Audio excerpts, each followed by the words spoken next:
Senatorial lineup ng Tambalang Grace Poe at Jesus Escudero ipinakilala na. Kung sino-sino sila, alamin natin sa report ni Jade Miguel.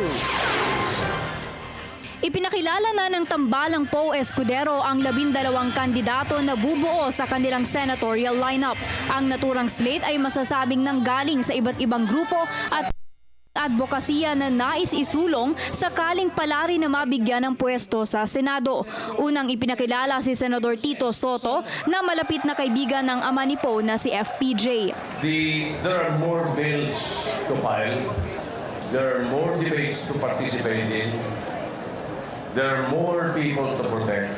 Legislating for the common good is a continuing work in progress. Pangalawa naman ang tinaguri ang ama ng Unifast Law at scholar ng Bayan Law na si Pasig Representative Roman Romulo. Kabilang din sa lineup si Attorney Lorna Kapunan na sinasabing great equalizer at nangakong ipaglalaban ang karapatan ng marginalized sector lalo na ang kababaihan.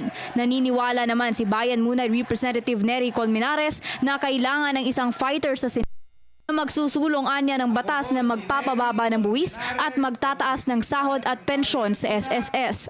Pagpababa ng income tax, kung hindi namin magawa ngayon yon, dapat unahin natin yon. Ang pangalawa, yung pagtaas ng pension sa SSS ng 2,000. Ang pangatlo, may bill ako na pumasa sa House, yung Magna Carta for Airline Passengers' Rights, importante yon. At syempre, yung tunay na land reform and industrialization. Tulad ni Romulo, edukasyon din ang sinusulong ni Valenzuela Representative Win Gatchalian habang tatakbo namang muli sa Senado sina dating Senador Mig Subiri at Richard Dick Gordon.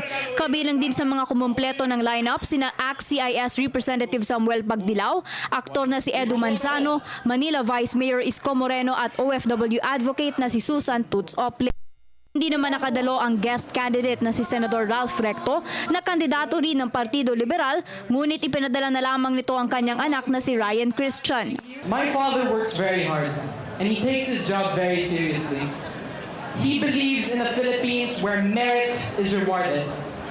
A country where all Filipinos have equal opportunity to strive for their own success. Sa isang text message, sinabi ni Recto na nakikita niya na may kaparehong advokasya rin sila ng kampo ni Poe, ngunit pinili niyang hindi na dumalo dahil siya ay miyembro pa rin ng LP.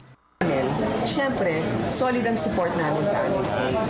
Pero hindi kami magsasabi na kami lamang ang pinakamagaling. Depende po sa mensahe at sa programa kung sino talagang makakatulong sa tingin ninyo. Para sa Jade Miguel.